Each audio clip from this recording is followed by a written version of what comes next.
Bismillahirrahmanirrahim. Assalamu alaikum. My dear students, I am your English teacher Zahoor Ahmed and going to teach you correct form of verb exercise number 5 and 6. सबसे पहले मैं आपको ये बता दूं कि इन exercises में फ्यूचर के तमाम टेंसेस का अहाता किया गया है। इसी से रिलेटेड वर्ब की मिस्टेक्स होंगी। तो सबसे पहले मैं इनके स्ट्रक्चर लिख देता हूँ, फिर इनकी एग्जांपल्स देंगे और फिर इसकी एक्सरसाइजेज करेंगे। तो सबसे पहले देखें, फ्यूचर इंडेफिनिट टेंस है। इसका स्ट्रक्चर सब्जेक्ट्स के फ़ौरन बाद विल या शैल, उसके बाद वर्ब की फर्स्ट फॉर्म और आखिर में object.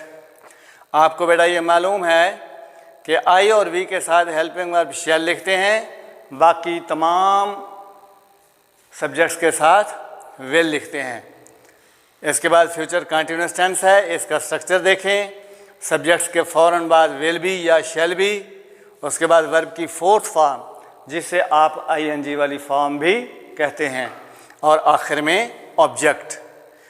Number 3 future perfect tense है। इसका स्ट्रक्चर देखें बेटा, सब्जेक्ट्स के फ़ौरन बाद विल हैव या शैल हैव लिखेंगे, उसके बाद वर्ब की थर्ड फॉर्म और आखिर में ऑब्जेक्ट। नंबर 4 पे आए, फ्यूचर परफेक्ट कंटिन्यूअस टेंस। इसका स्ट्रक्चर देखें, सब्जेक्ट्स के फ़ौरन बाद विल हैव बीन या शैल हैव बीन लिखेंगे, फिर वर्ब की फोर्थ फॉर्म यानी आईएनजी वाली फॉर्म और आखिर में ऑब्जेक्ट। ऑब्जेक्ट को लिखने के बाद हमने वक्त का तज़किरा करना है। वक्त का तज़किरा करने के लिए हम सिंस या फॉर लिखेंगे और आखिर में टाइम। उसके बाद देखें, इसकी एग्जांपल्स हैं, you not understand it, you will not understand it. Example number 2, she work hard for the competition, she will be working hard for the competition भी ठीक है। आप इसको इस तरह भी कर सकते हैं, she will work hard for the competition. Number 3, these mangoes reach the market by April. तो इसकी करेक्शन ये है, these mangoes will have reached the market by April. तो अब बेटा आप एक्सरसाइज नंबर 5 की तरफ आएँ और इसके बाद 6। तो ये मैं सेंटेंस पढ़ रहा हूँ, इनके करेक्ट सेंटेंस भी साथ साथ पढ़ूँगा। आप तवज्जो रखें बेटा। यू नॉट अंडरस्टैंड इट, इसका करेक्ट सेंटेंस है you will not understand it. Number 2, this watch not cost very much, इसका करेक्ट है this watch will not cost very much. Number 3, she work hard for the competition, जैसा कि मैं ऊपर example में यहाँ बता चुका हूँ। She will work hard for the competition भी ठीक है, या फिर she will be working hard for the competition, दोनों आपके पास ऑप्शन हैं। I finish this exercise in an hours time, इसका करेक्ट है I will finish this exercise in an hour time.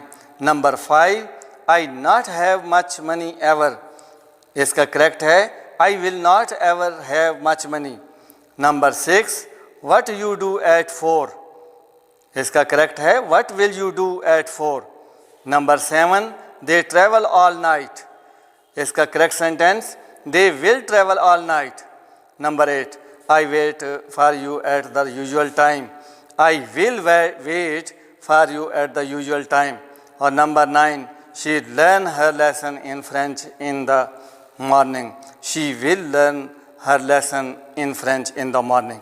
अब एक्सरसाइज नंबर 6 की तरफ हैं। बेटा आपको मैं इस एक्सरसाइज को कराने से पहले ये बता दूं कि सब्जेक्ट्स के मुताबिक हर जगह पे आपने विल हैव या शैल हैव लिखना है, और इसके बाद जो वर्ब में ये ब्रैकेट में वर्ब दिया हुआ है उसको आपने थर्ड फॉर्म में चेंज कर देना है, और यहाँ पर कोई नई बात नहीं है। अब मैं ये सेंटेंस पढ़ रहा हूँ।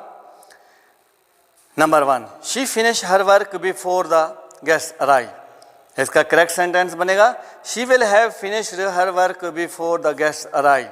Number 2, they write their exercise by the time the teacher arrives, इसका करेक्ट है they will have written their exercise by the time the teacher arrives. Number 3, she returned from a tour of Europe by the middle of December next. इसका correct sentence देखें. She will have returned from a tour of Europe by the middle of December next. Number 4 है the farmers reap the harvest before the rains. इसका correct sentence the farmers will have reaped the harvest before the rains. Sentence number 5. These mangoes reach the market by April. इसका correct sentence these mangoes will have reached the market by April. Number 6. I read all the novels of Golding by the end of summer vacation. इसका correct sentence I will have read all the novels of Golding by the end of summer vacation. Number 7. The meeting end by the time we gather. The meeting will have ended by the time we gather. Number 8. I hope it stop raining by the evening. इसका correct sentence है I hope it will have stopped raining by the evening. Number 9. Second last sentence है she take her examination by the next fall. She will have taken her examination by the next fall. और last one है बेटा they complete their work by tomorrow. They will have completed their work tomorrow. देखें बेटा आपने देखा है कि ये हर जगह पे will have या shall have लिखा है और आगे वर्ब की थर्ड फॉर्म लिखी गई है. तो इस सिलसिले में किसी किस्म का बेटा आपको कोई प्रॉब्लम हो मुझसे आप किसी वक्त भी फ़ोन पे रब्ता कर सकते हैं, अपनी तस्दीक़ कर सकते हैं. किसी किस्म का प्रॉब्लम हो मैं इंशाअल्लाह जवाब देने के लिए मौजूद हूँगा. अल्लाह हाफिज़.